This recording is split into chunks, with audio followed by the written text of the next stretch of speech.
Now in the soup, we win a trip home from American Idol. Oh! Clean up the Bachelor's fantasy suite. Who's gonna tell her that she smells like fish? And start a new semester of Tool Academy. The camera is on me. Plus a Bad Girls Club beatdown, Bobby Brown slims down, and the kick-ass clip of the week. This will be a kick in the ass to America. Now, here's the host who watches it all for you, Joel McHale.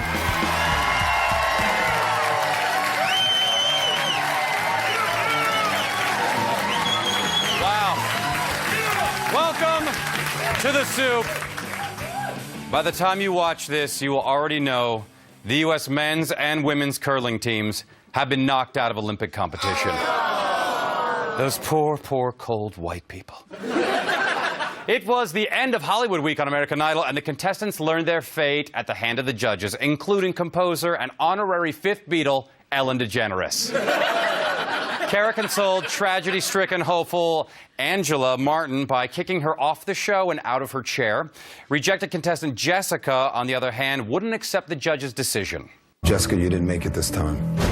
Sorry. Guys, I have so much. You have no idea. You have no idea. You guys have no idea. It sounds pathetic to beg up here, but you guys, seriously, I have this in me. You have no idea what I can do. Do not send me home. I have it. I do. I have it. I've got it. It is in here. I have it. I have it in me. I have it. Just, can you tell me what I did wrong? You didn't sing as well as the others. Okay. Usually people who have that much in them go on Biggest Loser. It's okay. It's okay, Lisa Loeb. This week on The Bachelor, Tenley, real name, who is a mouth breather, and Vienna, real name, who again is not cross-eyed. She's just really good at looking at both ways for crossing the street. Made it to the finals. Jake got rid of Gia and feels really, really bad about it. I keep having these heartbreaks, and it keeps putting a halt on things because it takes me so long to get over it. It takes me so long to move on.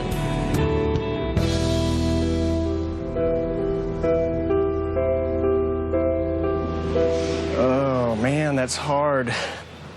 It's so hard. Yep. It was really, really hard climbing up that steep hill after throwing my back out because I was doing 3 women this week. Really, really hard. Hey, what was I down there doing anyway? Anybody want champagne? All right. I'm a pilot. In TV news, every Olympics creates new heroes, and we have found ours. He is Dutch speed skater Sven Kramer, who set a speed record for letting fame go to his head. Here he relives the interview that made him famous with a Dutch reporter. Er is ineens een mevrouw met een microfoon en die begint heel gek een interview met jou. Yeah. Heel even kijken. Okay. I need you to say your name and your country and nothing you just won here. Are you stupid? I know, but tape identification for me. Hell no, I'm not going to do that. Man, so sorry the American reporter didn't know who you were, Dutch speed skater guy. We look forward to possibly remembering you in 4 years. Are you stupid? It's like he just learned the word. Entertainment Tonight started their show with a question that we all want answers to. Hollywood's Kevin Smith. How fat is he? This is Entertainment Tonight. How much does he weigh? Our expert put Smith on a scale. How fat is he? Please tell us. We need to know. The carnival weight guesser we hired is a no-show, so we lack the investigative ability to look it up on the internet. Once again, this is Entertainment Tonight. With the success of Precious, Gabby Sidiye has received a lot of praise for her acting, but along the way, she has also honed her skills for dealing with kiss-assy fluff piece reporters like Extra's Mario Lopez. Gabby Sidibe, well, she's just enjoying the ride. You look beautiful, by the way. Thank you, genetics. Oh, you're a Scientologist. I do a lot of ab work and dips. All right.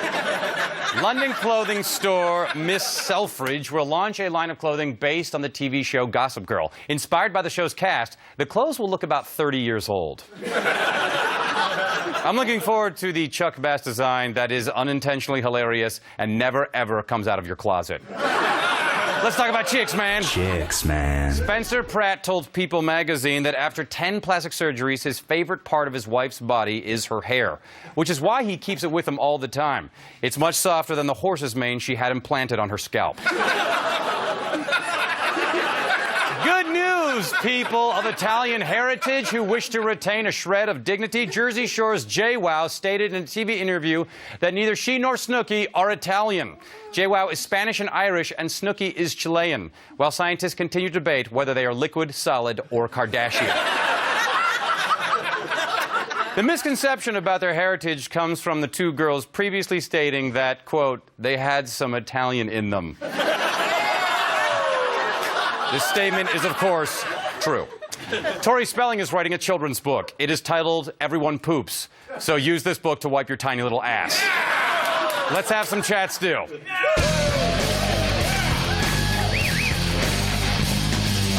So meaty. Shutter Island opens this week. It stars Leonardo DiCaprio and Michelle Williams, and it is said to be terrifying. Here is the most terrifying part of it I have seen so far.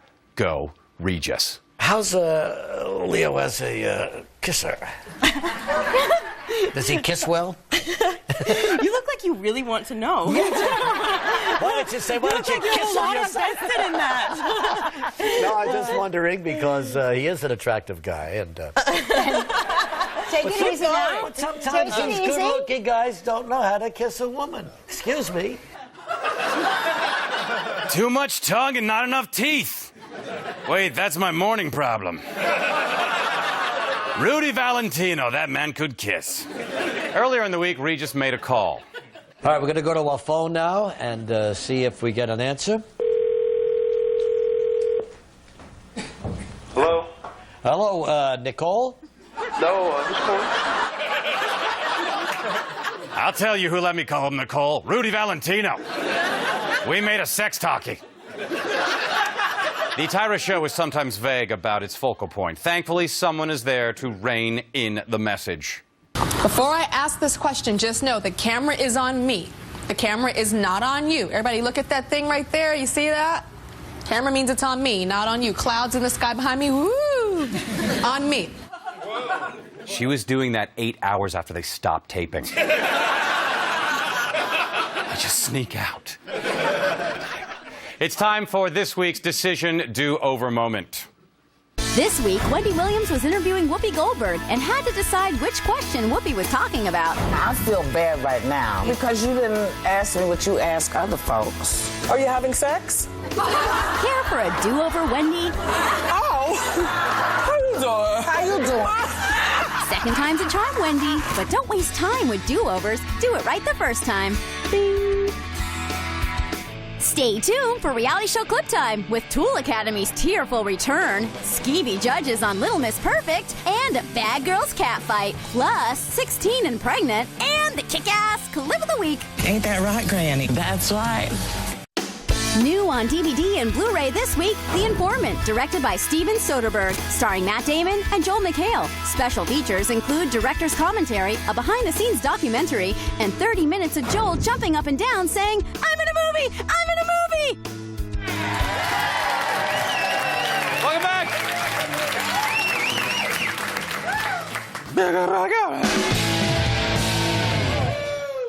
The Amazing Race has returned, and the producers decided to up the competition this season by casting a group of world-class scholars. I'm kidding. Hey, remember this dumbass? Brent and Katie, dating models from South Carolina. I competed at Miss Teen USA in 2007, and I made a horrible mistake on stage. I just started speaking before I even created a sentence in my head, like such as in South Africa and the Iraq, everywhere, like such as. A lot of people think I'm ignorant. You're gonna change your mind, I promise.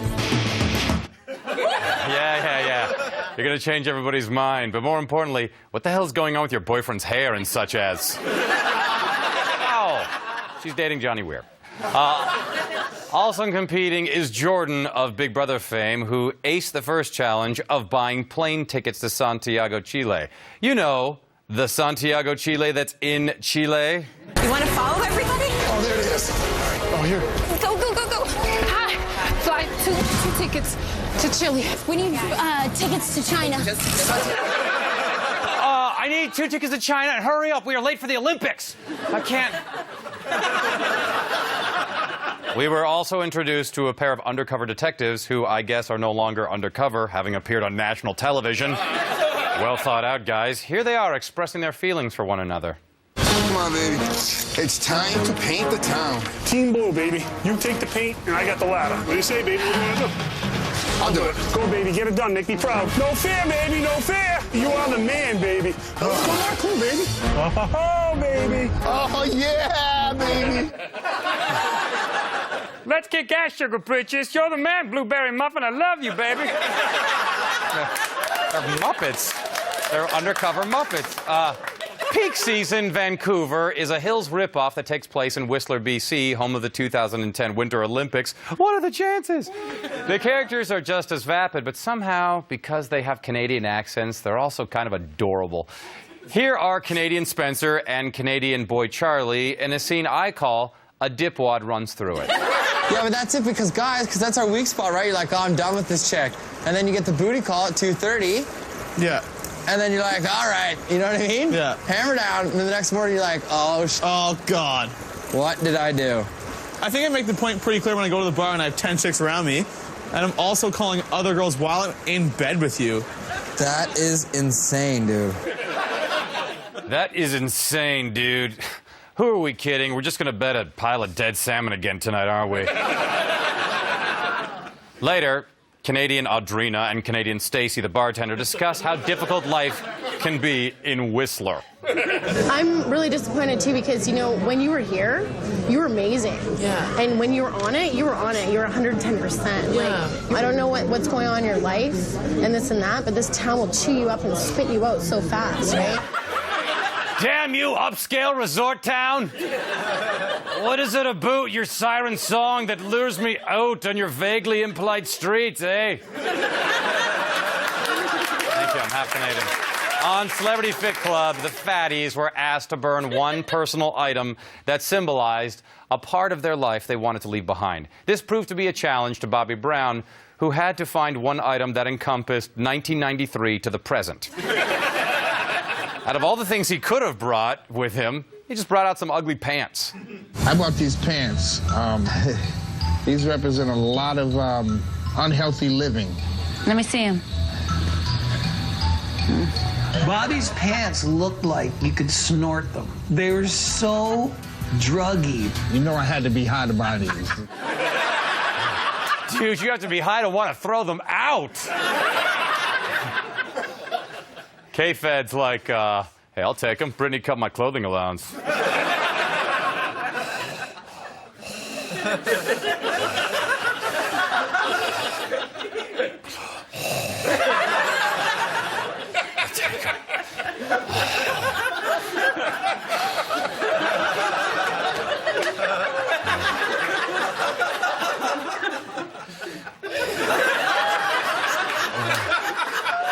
On 16 and pregnant, Janelle is both 16 and pregnant. And her mom is fed up with Janelle's alcoholic, deadbeat, horny boyfriend, Andrew. But there's a bright side to all of this, right? I don't appreciate you know, in my 16-year-old daughter's bed, having sex in my house. Mom. Whether she's knocked up or not. Guess what? Nothing else worse can happen, Mom. I'm not going to get 16 or pregnant or... Let's go, Andrew. You're a catch. This week on The Bad Girls Club, they explored what would have happened if their plane landed safely at LAX and they had never crashed on the island. All right, that didn't happen. They just fought each other. Kendra! No, what's the real? We're not fighting. We're not fighting. No, we're not. We're not. So guess what? What are you doing? Natalie! I got the ticket. No. Let go. Hang on, baby. Let go. I'm trying to help you. Get off my hand. Amber. No. Bitch. Hey. Hit me. You. Natalie. Trying to help your ass. No. Amber.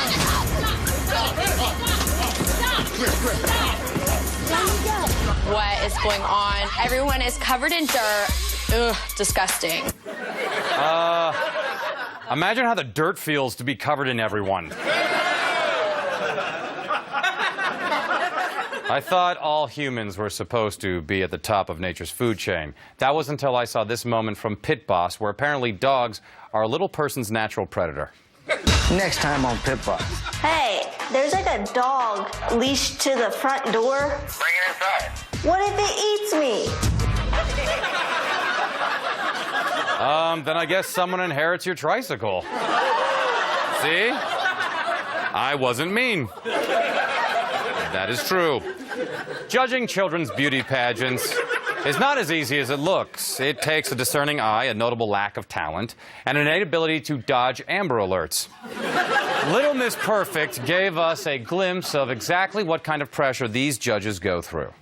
I thought she was very consistent. There's absolutely no way that she was a winner when you look at Celie Shiver. Her makeup and her hair was really well done and put together. She looks like a pageant pro. Well, I think that's a really good point that you brought up. Celie Shiver. Her gown was beautiful, but the hair was unnecessary. Okay, so you're saying that Kirsten had bad hair and so did Celie. So you mean to tell me one's bad hair was better than the other? They both had hair issues. As we've discussed, we're not all on the same page, and I think that's what makes this interesting for us.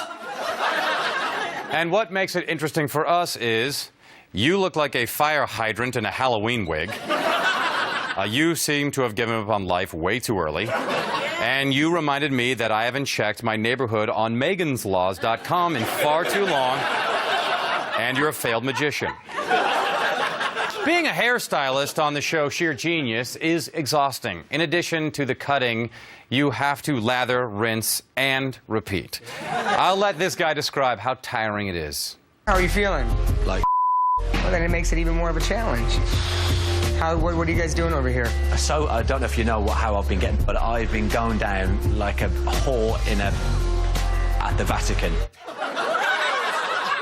I'm going down like a bricklayer at a belly dancing contest.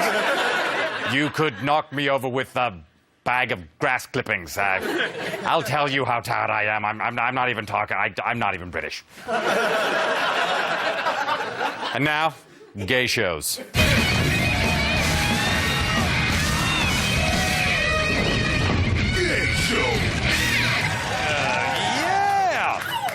The competition on RuPaul's Drag Race got even more gay with the addition of Kathy Najimy, who directed the ladies in a commercial for shortening.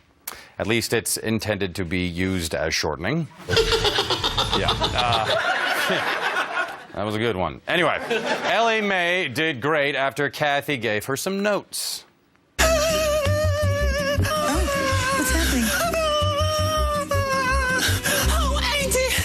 Ellie Mae, when you're coming in, Ellie Mae, she's just all sex. And you are the sexiest thing in the world, right? You know how to do that. Oh, ain't it? I just had the worst day ever. That wasn't acting. That was the result of 6 hours of tucking. I am so sorry. We'll be right back. Are you trapped in a life of misery and loneliness? The Soup blog can't help you. Though it is jam-packed with photos, video clips, games, downloads, and information, these things can't possibly make up for a lack of real human contact. The Soup blog at eonline.com/thesoup. Hold on, the soupiest stuff is up next, including Tool Academy, a Las Vegas Jailhouse freakout, and the kick-ass clip of the week. He shaved his ass.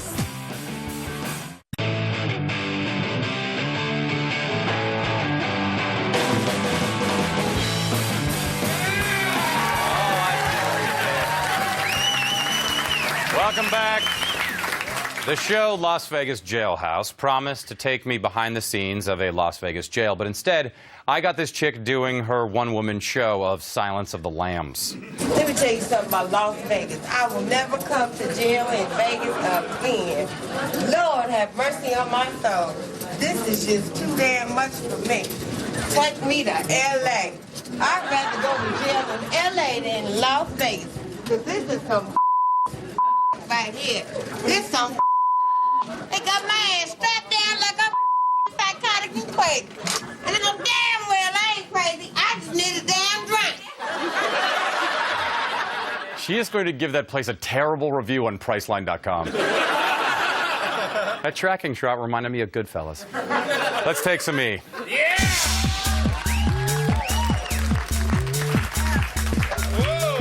This Sunday is the season finale of Keeping Up with the Kardashians. But there's so many unanswered questions. Like, why? Then, immediately following, E takes a turn towards some more heavy material with the premiere of the Kim Kardashian-produced Spindustry, a show documenting the gritty world of Hollywood public relations. If you made it through the Hurt Locker, you might be able to handle this clip in which just one of the many dangerous missions is detailed. I have a huge meeting today with Mel B, Scary Spice from the Spice Girls. One of our biggest clients, Sugar Factory, needs an international celebrity to represent their new line of couture lollipops. Sounds like a pretty nerve-wracking meeting. Have you considered putting on even more bronzer? Or maybe killing me? I find it hard to believe this lives up to Kim Kardashian's high standards. Anyway, which brings us to our clip of the week.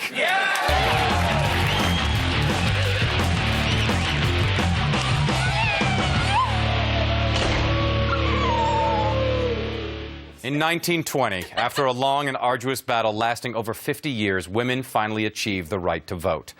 I bring this up because women received an equally important right this week, to be contestants on Tool Academy. Let's see what brought the tools and toolettes to the competition. These 10 tools all traveled to Cancun under the impression that they're competing to be named the official party ambassador to Mexico and get a cash prize of $100,000. I'm ready to party! I'm the party ambassador. I'm ready to get this party started and spread my chocolate all over Cancun, baby. You're thinking of herpes. Later, the matriculating Tooldants found out they were attending the academy, and Angelo had to face his girlfriend.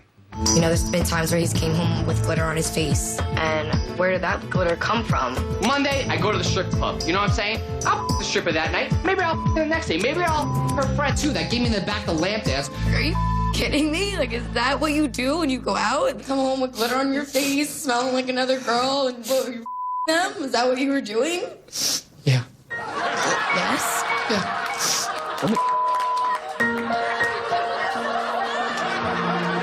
I don't want to lose you. But I'm also scared because I got so that I was just assuming that you would probably do the same. But clearly you're not. You brought me on Tool Academy.